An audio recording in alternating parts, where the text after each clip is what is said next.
ሰላም እጅጉን የተወደዳችሁና የተከበራችሁ የአሁን ስፖርት አድማጭ ተመልካቾቻችን እንደምን ዋላችሁ። የዕለተ ማክሰኞ የከሰዓት የስፖርት ዜና ፕሮግራሞቻችንን ከአሁን ስፖርት ይዘን መጥተናል። በርካታ መረጃዎችን አጠናቅረን ነው ይዘን የቀረብነው። በዛሬው ዕለት እንግዲህ የትንታኔ ፕሮግራሞቻችንን በምሳ ሰዓት ፕሮግራሞቻችን እንደለቀቅን ተመልክተናል። በትላንትናው ዕለት የተሰሙ በርካታ የዝውውር መረጃዎችን በትንታኔ ይዘንላችሁ የቀረብን ይሆናል። ይህም ፕሮግራም ለማግኘት እንግዲህ በዚሁ ፕሮግራም ላይ ከታች በተቀመጠው የኮሜንት ቦክስ ላይ ፒን አድርገንላችኋል። እሱን እየተመለከታችሁ ሀሳብ አስተያየታችሁን እንዲሁም ደግሞ የተለያዩ መረጃን የምታገኙበትን ፕሮግራም እንዲሁ በአዲሱ መልክ ይዘን መምጣትም ችለናል። ሰብስክራይብ በማድረግ ይህንን ፕሮግራም ማግኘትም ትችላላችሁ። በዚህ ፕሮግራም እንዲሁም ደግሞ በዚህ ኮሜንት ቦክስ ላይ የምታገኙት እንደሆነ ነው የምንገልጽላችሁ። በዛሬው ፕሮግራሞቻችን ማለትም በከሰዓት ፕሮግራሞቻችን የተሰሙ መረጃዎች አሉ። ስለ ኦሊ ዋትኪንስ የምናሰነሳቸው ነገሮች አሉ። በተለይም ከማንቸስተር ዩናይትድ ጋር ስለ ሁጎ ኤኪቲኬ ከአርሰናል ጋር የሚነሳ አንዳንድ መረጃ እንዳለ ነው እየተገለጸ የሚገኘው። እንዲሁ አሌክሳንደር አይዛክ ከሊቨርፑል ጋር ያለውን ግንኙነትም እንመለከታለን። ከቼልሲ ጋር የሚነሱ ሌሎች ተጫዋቾችም አሉ። በተለይም ፋብሪዚዮ ሮማኖ በአሁኑ ሰዓት ላይ እየገለጸ የሚገኘው ቼልሲዎች አሁንም ቢሆን ሌሎች ተጫዋቾችን እንደሚገዙ እየተገለጸ እንደሚገኝ ነው መረጃዎች እያሳዩ የሚገኙት። እነዚህንና ሌሎች በርካታ መረጃዎችን ከአሁን ስፖርት ይዘን መጥተናል። ከእናንተ የሚጠበቀው ሰብስክራይብ በማድረግ የቤተሰባችን አባል እንዲሆኑ ነው የምንጋብዛችሁ። ላይክ በማድረግ ደግሞ እንድታበረታቱን እንጠይቃችኋለን። ሁሌም አዳዲስና ትኩስ ስፖርታዊ መረጃዎችን እንዲሁም ደግሞ የትንታኔ ፕሮግራሞችን ለማግኘት አሁን ስፖርትን ምርጫችሁ እያደርጉ ነው የምንለው። በቀን 3 የምንለቃቸው ፕሮግራሞች አሉ። ጠዋት፣ ምሳ ሰዓት እንዲሁም ደግሞ ወደ አመሻሽ በዚህ ሰዓት የምንለቃቸውን ፕሮግራሞች እንድታገኙ ነው የምንጋብዛችሁ። እኛ ቀጥታ ወደ ፕሮግራሞቻችን አለፈን።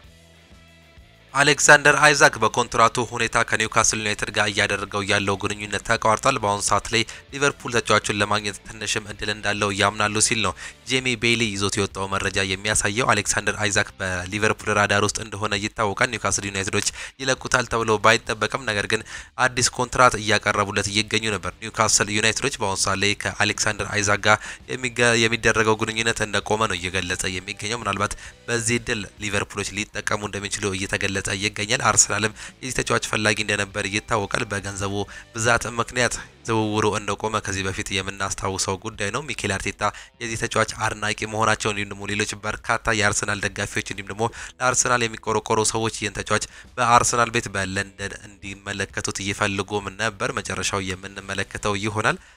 አያክስም በታይለር ሞርጋን ላይ ያለው ፍላጎት ከፍተኛ ነው። አሰልጣኛቸው ጆን ሄቴር ጋር በባለፈው የውድድር ዘመን ከሞርጋን ጋር በሊቨርፑል ቤት ሰርተዋል ሲል ፖል ጆይስ ይዞ ሲወጣው መረጃም ያሳያል። ይህን ተጫዋች እንግዲህ የግላቸው ለማድረግ እንደሆነ ነው እየሞከሩም የሚገኙት። ሊቨርፑሎች በዝውውር ገበያው ላይ አዲስ አጥቂ ብቻ ሳይሆን ከፍተኛ የክፍ ተጫዋች ለማግኘትም ይፈልጋሉ። በተለይም በግራ መስመር ተጫዋቾችን ይፈልጋሉ። በዚህ ቦታ ላይ የሚጫወት በገበያ ላይ የሚገኙ ተጫዋቾች በቅርበት እየተከታተሉ እንደሆነ ነው ፕሌቲጎል ይዞ ሲወጣው መረጃም የሚያሳየው። ከነዚህ መካከል አንዱን የግላቸው ለማድረግ እንደሚሞክሩም ይገለጻል። በተለይም እነ ዲያጎ ጆታና እንዲሁም ደግሞ ሉዊስ ዲያዝ የሚለቁ ከሆነ በዛ ቦታ ላይ ሌላኛውን ተተኪ ተጫዋች ማፈላለግ ውስጥ እንደሚገቡ ነው እየተገለጸም የሚገኘው።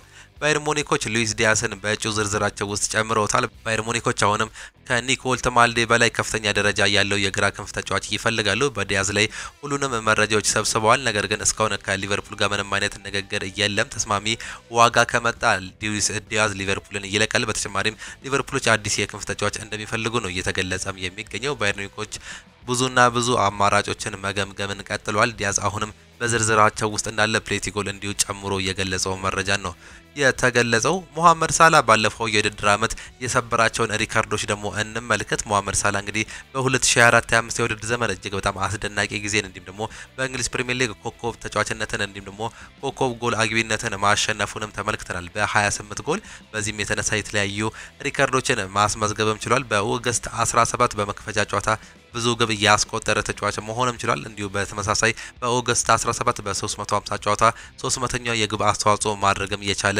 ግብ ሰይፈር መሆንም ነው የቻለው። ሴፕቴምበር ዋን ላይ ደግሞ በ7 የኦልድ ትራፎርድ ጨዋታ 10 ግብ ማስቆጠር የቻለ ተጫዋች በመሆን ላንክሻየር ደርቢ እንግዲህ እነዚህ ሁለቱ ክለቦች ላይ የተደረገ ከፍተኛ ጎል አስቆጣሪ መሆንም ነው የቻለው። በተመሳሳይ በሴፕቴምበር 1 ለሀገሩ ግብጽ በ100ኛ ጨዋታ ግብ ማስቆጠር የቻለም ተጫዋች መሆን ችሏል። በተመሳሳይ በዛው ቀን የኦገስት የሊቨርፑል የወሩ ምርጥ ተጫዋች መባለም ችሎ ነበር። በኦክቶበር 2 በ25 የተለያዩ የአውሮፓ ቡድኖች ግብ ያስቆጠረ የመጀመሪያው የሊቨርፑል ተጫዋች መሆን ችሏል። በኦክቶበር 2 በተመሳሳይ በዛውኑ ቀን ማለት ነው በአምስት ተከታታይ የሜዳ የሻምፒዮንስ ሊግ ጨዋታ ላይ ግብ ያስቆጠረ የመጀመሪያው የሊቨርፑል ተጫዋች መሆንም ቻለ። በተመሳሳይ በዛው ቀን በሻምፒዮንስ ሊግ ታሪክ ከፍተኛ ግብ ያስቆጠረ አፍሪካዊ ተጫዋች መሆንም መቻሉን ነው መመልከትም የቻለው። በኦክቶበር 23 ደግሞ በአውሮፓ ጨዋታዎች ላይ ለሊቨርፑል ብዙ ጨዋታ እያደረገ ሶስተኛው ተጫዋች በመሆንም ነው በሊቨርፑል ቤት ራሱን ታሪኩን ማስተካከልም የቻለው። በኦክቶበር 27 በ163 ግብ የፕሪሚየር ሊግ 8ኛ ከፍተኛ ኮከብ ጎል አግቢ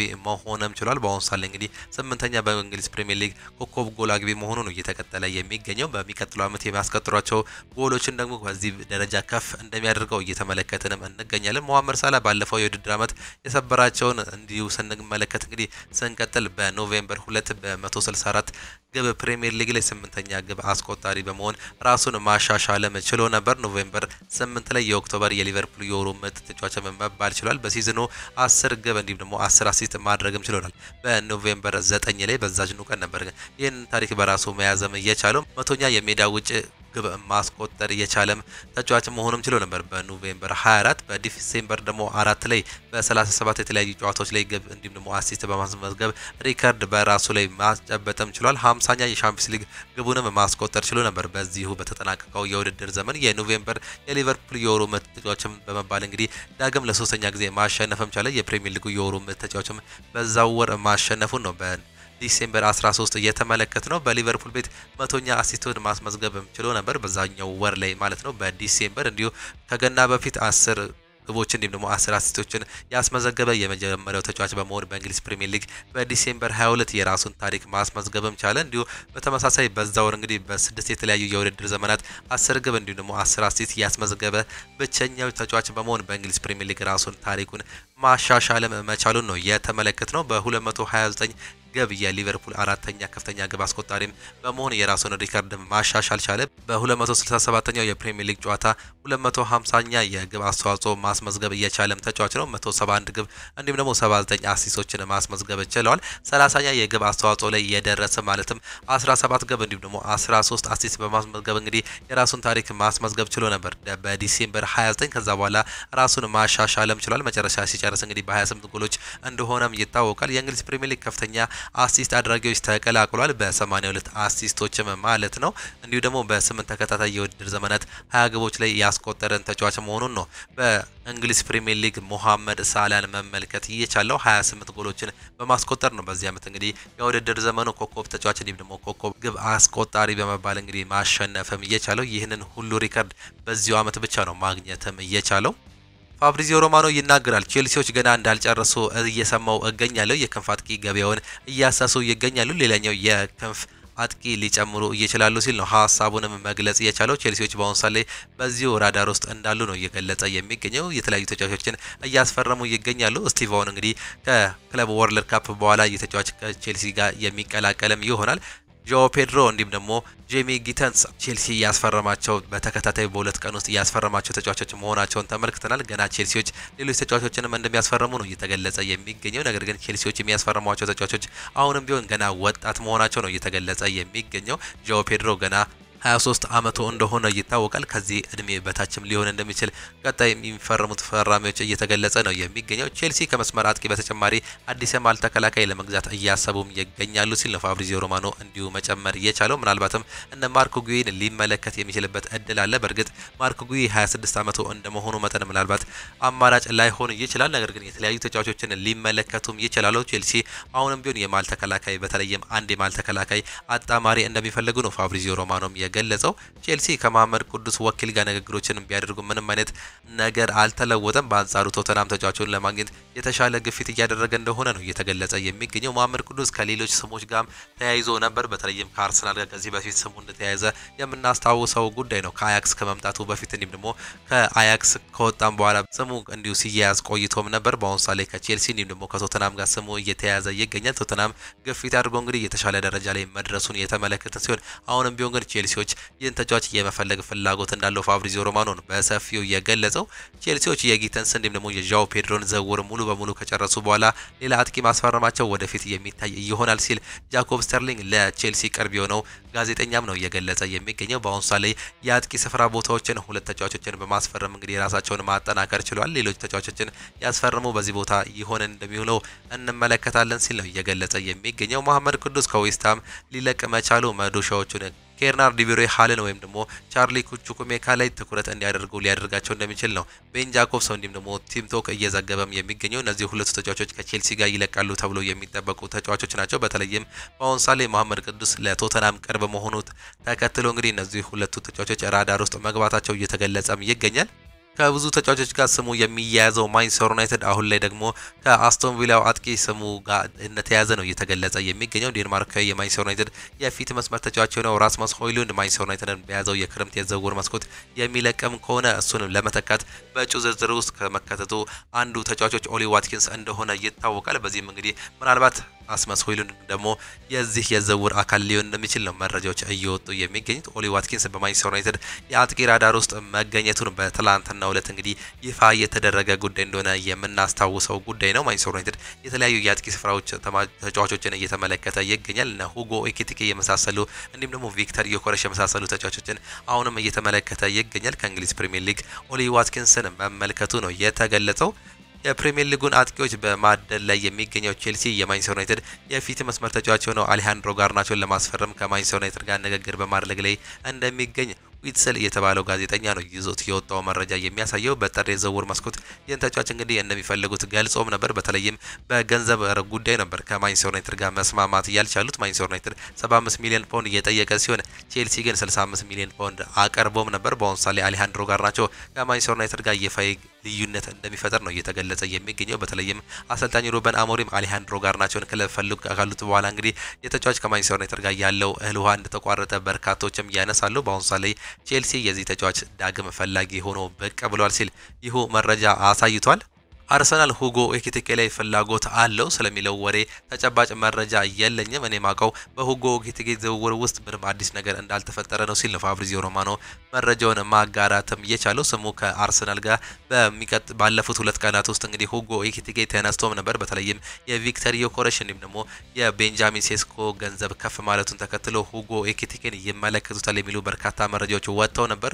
ፋብሪዚዮ ሮማኖ እንደገለጸው ግን እስካሁን ድረስ እንደዚህ አይነት መረጃ ምንም የሰማሁት ነገር የለም፣ አርሰናሎች በዚህ ዝውውር ውስጥ የሉም ሲል ነው ሀሳቡንም የገለጸው። ሊቨርፑል እንዲሁም ደግሞ ማንቸስተር ዩናይትድ ግን ከዚህ በፊት ለዚህ ተጫዋች እንግዲህ ጥያቄ አቅርበው እንደነበር እንዲሁም ደግሞ መረጃ እንደፈለጉ ተገልጾም ነበር። ጋብሪኤል ማርቲኔሊ ለባየር ሙኒክ እንዲሁም ደግሞ ለአርናስር ቀዳሚ ተመራጭ ነበር። የአረብ ክለቦች ይህን ተጫዋች እየፈለጉታል፣ ነገር ግን መልቀቅ እንደማይፈልግ ይፋ አድርጓል ሲል ነው መረጃውንም የሚያሳየው። ሚኬል አርቴታ ከቀጣዩ የውድድር ዘመን በፊት የአጥቂ መስመሩን ማጠናከር የሚፈልግ ሲሆን ክለቡ በአውሮፓ ያሉ በርካታ አጥቂዎችን የማስፈረም ሁኔታ እየመረመረም ይገኛል። አንድሪያ በርታ ትክክለኛውን ዝውውር ከመምረጡ በፊት ብዙ አማራጮችን እየተመለከተ እንደሚገኝ ነው ሳምዲን ቴሌግራፍ መረጃው ላይ ይዞት የወጣው መረጃ የሚያሳየው። እስካሁን ድረስ እንግዲህ ሁጎ ኤኪቲኬን እንኳን በአሁኑ ሰዓት ላይ ፋብሪዚዮ ሮማኖ እንደገለጸው ከሆነ ባይመለከተውም እነ ቤንጃሚን ሴስኮ እንዲሁም ደግሞ ቪክተር ዮከረስ የመሳሰሉ ተጫዋቾችን በመመልከት ላይም ይገኛል። ሁለቱን ተጫዋቾች በተለይም በሚዛን ላይ አስቀምጠው እንግዲህ እየፈተሹ እንደሆነ ነው እየተገለጸ የሚገኘው። የሳውዲ ክለብ ኒዮም ሮድሪጎን ለማስፈረም ፍላጎትም አሳይቷል። ሮድሪጎ ጉዌዝ ወደ ሳውዲ ሄዶ የመጫወት ፍላጎት ባይታወቅም ግን የተጫዋቹ የዝውውር ዋጋ ከፍ እንዲል ምክንያት እንደሚሆን ነው እየተዘገበ የሚገኘው። ሲቢኤስ ስፖርት እንዲሁም ደግሞ ጄምስ ባንክ ይዞት የወጡት መረጃ እንደሚያሳዩት ከሆነ እንግዲህ ሮድሪጎ ጉዌዝ ሳውዲ አረቢያ ክለቦችም እየታየም ይገኛል። አርሰናል የዚህ ተጫዋች ፈላጊ መሆኑም ይታወቃል። ሳውዲዎች ደግሞ ይህን ጥያቄ የሚያቀርቡ ከሆነ ምናልባት የሮድሪጎ ጉዌዝ የውል ማፍረሻ እንዲሁም ደግሞ ሪያል ማድሪዶች የሚጠይቁት ገንዘብ ከሪያል ማድሪድ ጋር የሚለያይ ከሆነ እጅግ በጣም ከፍ ሊለን እንደሚችል ምናልባትም ለአርሰናል ችግር ሊሆን እንደሚችል ነው እየተገለጸም የሚገኘው። ኪሊያን ምባፔ ከጁቬንቱስ ጋር የሚደረገውን ጨዋታ በቋሚ አሰላለፍ ወይም ደግሞ በተጠባባቂ ወንበር ላይ መጀመሩን የሚወስነው በዣቪ አሎንሶ ላይ የተመሰረተም የሚሆን ይሆናል። የኤደር ሚሊታው ጉዳይ ወደ ቡድኑ ስኳድ ሊስት ውስጥ መካተት ይችላል። ነገር ግን ኤደር ሚሊታው በማንኛውም ሁኔታ የመጫወት ደቂቃዎችን ማግኘት የማይችል ይመስላል ሲል ነው ዲያሮ አስ ለሪያል ማድሪድ ቅርብ የሆነው መረጃ የሚያሳየው። ኤደር ሚሊታው ከጉዳት መመለሱን ተከትሎ እንግዲህ በአሁኑ ሰዓት ላይ ሪስክ መውሰድ እንደማይፈልጉ እየተገለጸም ይገኛል። በአሁኑ ሰዓት ላይ ስኳድ ሊስት ውስጥ ሊገባ ይችላል። ነገር ግን እንደ ተጠባባቂ ሊያዝ ይችላል እንጂ ደቂቃዎች የሚያሰጣጥ እድሉ እጅግ በጣም ጠባብ ነው ሲል እየገለጸ የሚገኘው። በሆድ ህመም ምክንያት ጨዋታዎችን ሲያደርግ የቆየው ኪሊያን ምባፔ ምናልባትም ተቀያያሪ ወንበር ላይ ሆኖ ወይም ደግሞ ቤስት 11 ውስጥ ገብቶ የመጫወት እድል እንዳለው መረጃዎች በሰፊው እያመላከቱም ይገኛሉ። የ20 ዓመቱ ስፔናዊ ተከላካይ ዲን ሁይሰን በሪያል ማድሪድ ህይወቱን እየኖረ ይመስላል። ለሪያል ማድሪድ የመጀመሪያ ጨዋታውን ካከናወነ ጀምሮ ችሎታውንም አሳይቷል።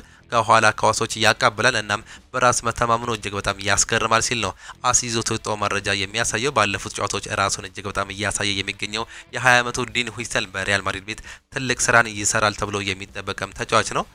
የ21 ዓመቱ ስፔናዊ አጥቂ ጎንሳሎ ጋርሲያ አሁን የሆሶሊ ተተኪ ሆኗል። አሰልጣኝ ዣቪ አሎንሶ በተጨማሪም በተጫዋቹ አቋም በጣም ደስተኛ ናቸው። ሌሎች አጥቂዎችን በወንሳ ላይ የማስፈረም ምንም አይነት ፍላጎትም የላቸውም። የተጫዋች በሚቀጥለው ዓመት ራሱን የሚያሳየው ሌላኛው የሪያል ማድሪድ ተጫዋች እንደሆነ አሰም ይዞት መውጣትም ችሏል። አሁን ላይ ጠንክረን እየሰራን እንገኛለን እናም የዛሬውን ጨዋታ እንደምናሸንፍ ተስፋ እናደርጋለን። አሁን ላይ ሰዎች እኔን በተመለከተ ጥሩ እየሰራው እንደሆነ ስለሚያስቡ በጣም ደስተኛ ነኝ። ሆኖም ዛሬ የበለጠ ተሽለን እንደምንቀርብ እርግጠኞች ነን ሲል ነው ዲን ሁይሰን ሀሳቡንም መስጠት የቻለው። ፌዴ ቫልቬርዴ ያንተን አጫወት ከቶኒ ክሩስ ጋር ይመሳሰላል ብሎ ማን ይሰማሃል ተብሎ ተጠይቆ ነበር። ነገር ግን ይህ አይሆንም ሲል ነው እየገለጸ የሚገኘው። ቶኒ ክሩስ እጅግ በጣም የተለየ ተጫዋች ነው። በእርግጥ እኔ ልጥር እችላለሁ፣ ነገር ግን ከዚህ ተጫዋች ጋር ራሴን ማወዳደርም አልፈለግም። ቶኒ ክሩስ ይለያል ሲል ነው ሀሳቡንም የገለጸው። እጅጉን የተወደዳችሁና የተከበራችሁ የአሁኑ ስፖርት አድማጭ ተመልካቾቻችን ለዛሬ የነበረን ስፖርታዊ መረጃዎቻችን ይህንን ይመስሉ ነበር። ፕሮግራሞቻችን እንዴት አያችኋቸው? ሀሳብ አስተያየታችሁን ኮሜንት ቦክስ ላይ ልታጋሩን ትችላላችሁ። የዛሬ የማክሰኞው የከሰዓት ስፖርታዊ መረጃዎቻችን ይህንን ይመስላሉ። የትንታኔ ፕሮግራሞቻችንም እንዲሁ እየተመለከታችሁ ሀሳብ አስተያየታችሁን ልሰጡም ትችላላችሁ። በትንታኔ ፕሮግራሞቻችን ሰፋ ያለ ዳሰሳን የምናቀርብላችሁ ይሆናል። በዛሬው ዕለት እንግዲህ ከአርሰናል እንዲሁም ደግሞ ከማንቸስተር ዩናይትድ ጋር የተያዙ መረጃዎችን አንስተናል። ኤቤሬቺ ኤዜ እንዲሁም ደግሞ ኦሊ ዋትኪንስን ጋር የተገናኙ መረጃዎችን በሰፊው ይዘን እየቀረብን ነው የሚሆነው። በዚህ ፕሮግራም ላይ እንግዲህ ሀሳብ አስተያየታችሁን ልሰጡም ትችላላችሁ። ስለነዚህ ተጫዋቾች ምን ያህል ጠቃሚ እንደሆኑ በየክለቦቻቸው ለምን እንደተፈለጉም ዝርዝር መረጃዎችን ነው በዚህ ፕሮግራም ላይ ያስቀመጥ ነው። እሱንም እንድታዳምጡ ነው ከወዲሁ የምንጋብዘው። የምሽት ፕሮግራሞቻችን ይህንን ይመስላሉ። በነገው ፕሮግራሞቻችን እስከምንገናኝ ግን ቻው ቻው፣ መልካም ጊዜ፣ መልካም ምሽት ይሁንላችሁ። ባይ ባይ።